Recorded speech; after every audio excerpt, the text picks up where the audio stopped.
and welcome to Jab We Met. I'm currently at the DLF golf course, and on the show today, I'll be speaking to the legend who literally built the city of Gurugram.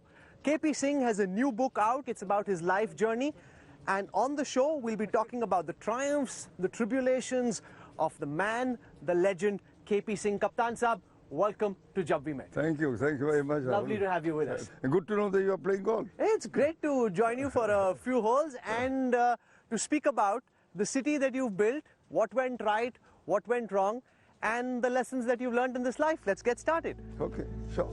Come, would you like to hit? You start, sir.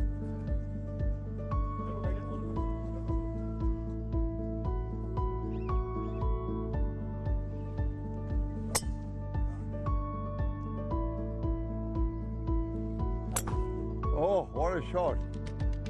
You are a champ, my dear friend. Hardly. I play tennis and squash. Golf's not my jam.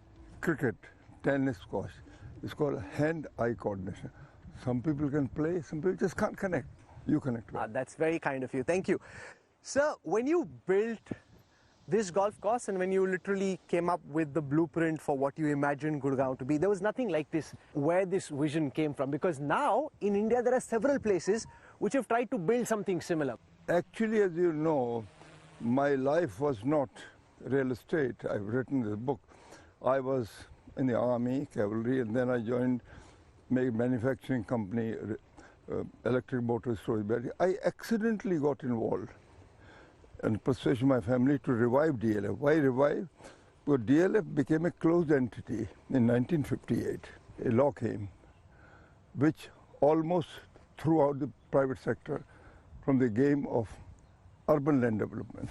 So they said, no, private sector is out, only public sector will do, including the entire planning process became confined to public sector. That's how DDA and all came.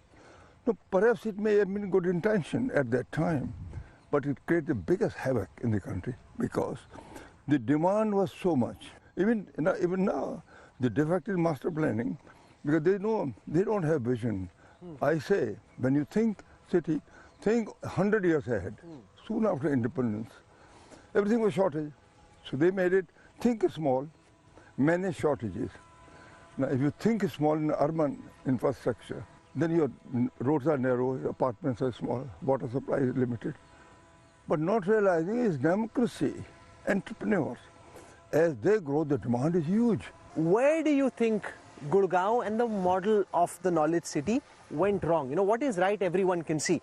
What would you have liked to do differently? And what are the lessons you've learned which you think are very important for everyone watching at this time to keep in mind as they plan the urbanization of India? First, in urbanization, always think big. Create surpluses. Why?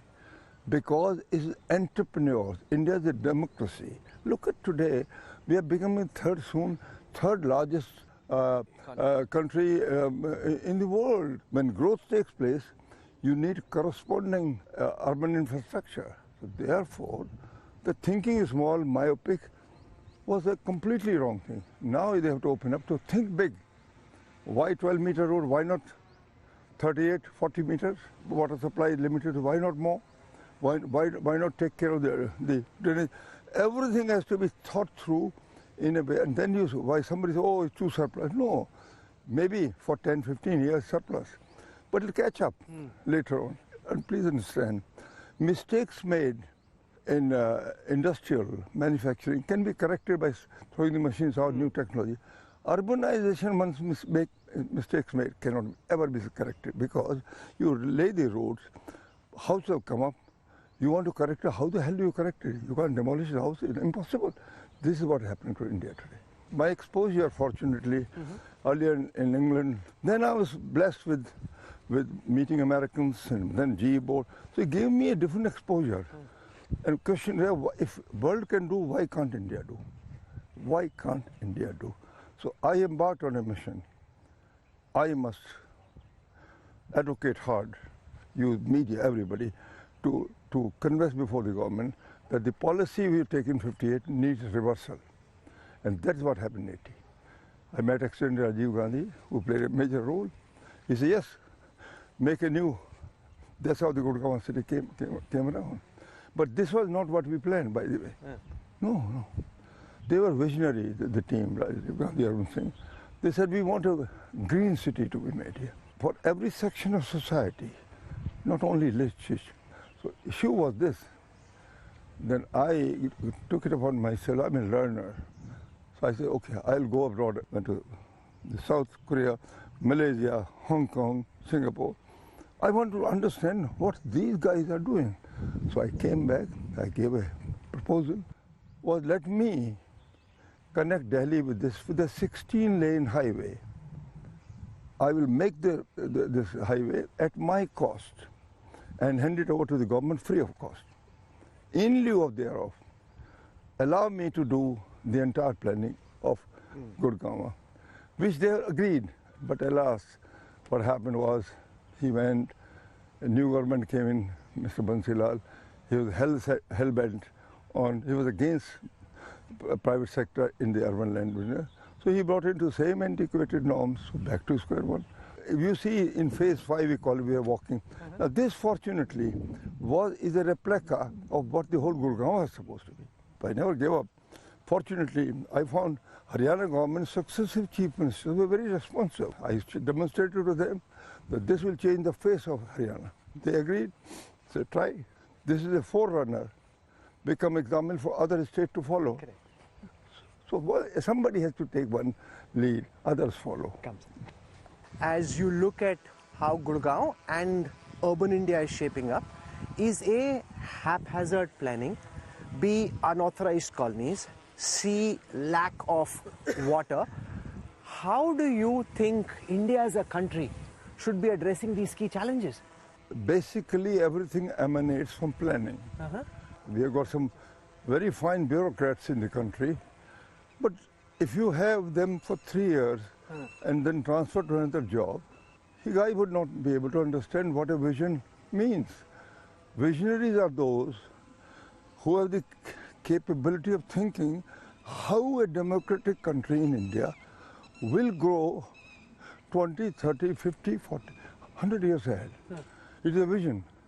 So if for this planning, if they want, they should be selected the best men in the country on selection basis and put in a blend of visionary private sector people.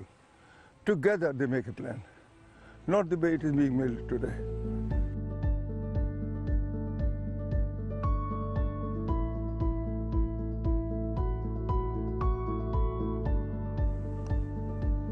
Wow.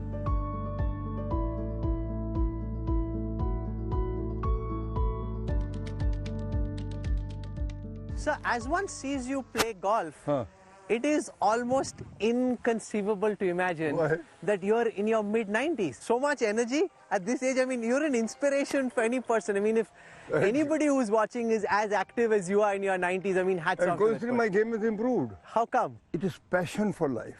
My late wife died. We were deeply in love. In my late wife, Indra, myself, 65 years married life. What do you do? One gone.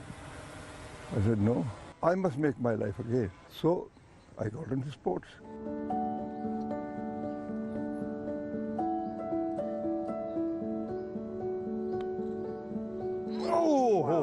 You drive with your right hand but putt with your left?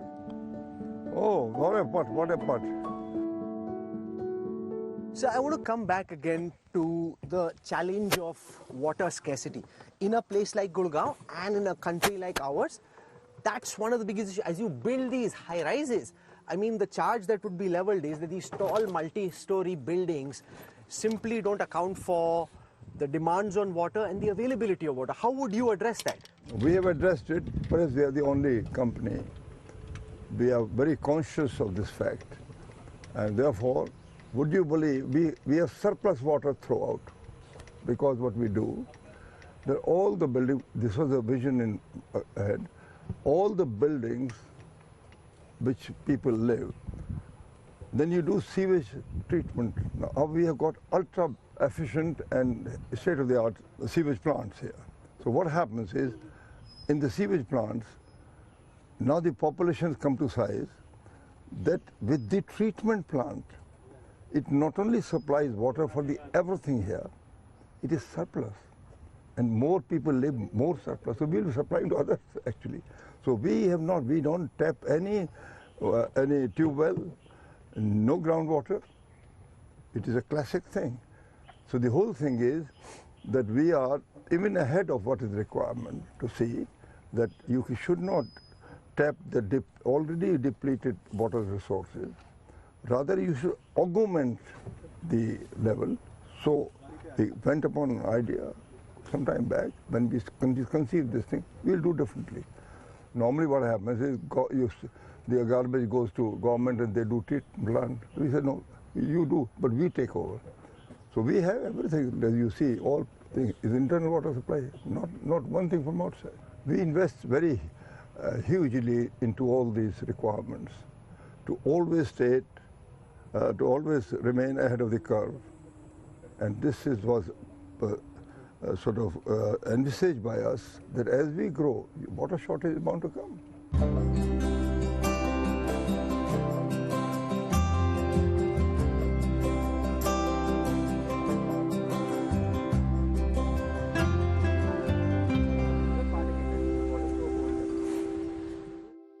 You brought us to a hole which is surrounded by water on all sides. But you got then a drop zone.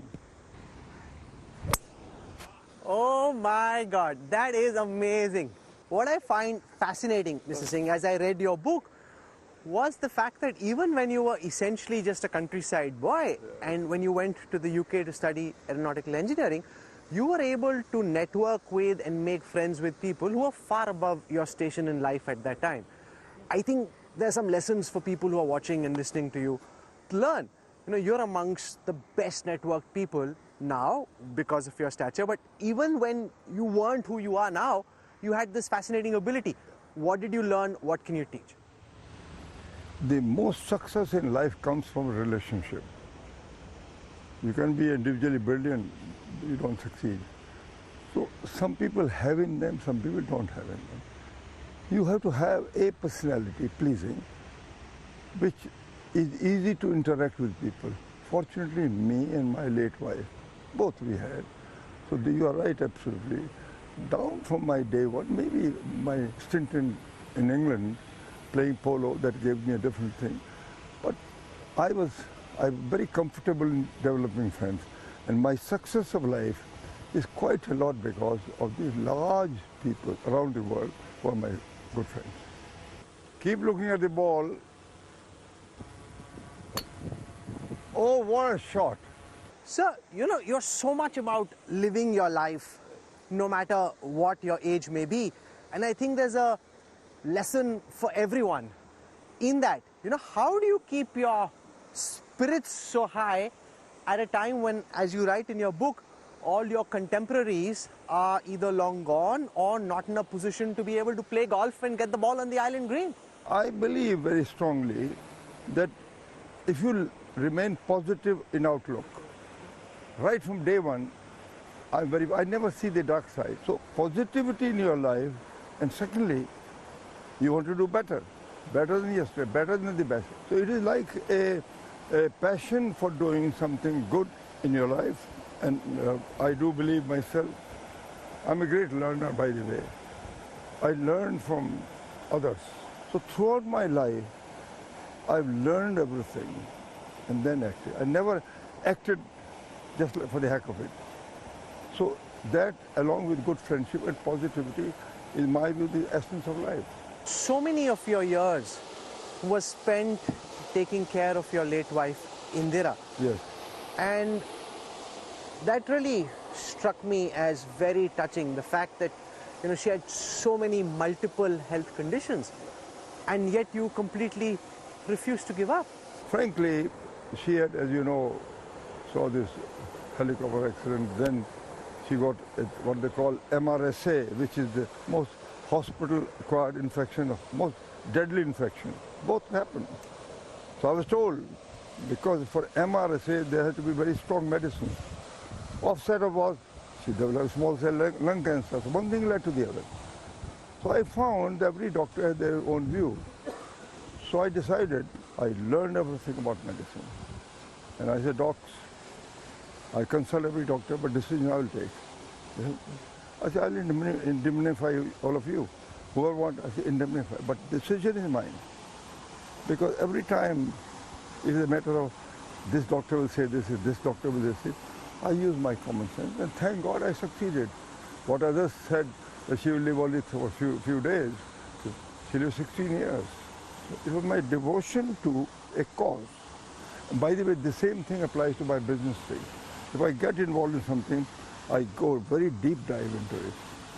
And then see how, where, what it is. So when I started Gurugram, I did a very deep dive, and I found, oh my God, everything, laws are against you, banks will not finance you, how the hell to get land, everything antiquated. And besides that, the image of builders was very wrong. It was an uphill task. So I said, no, we will succeed. And it was a big job, but frankly, God's blessing, we have what you see today.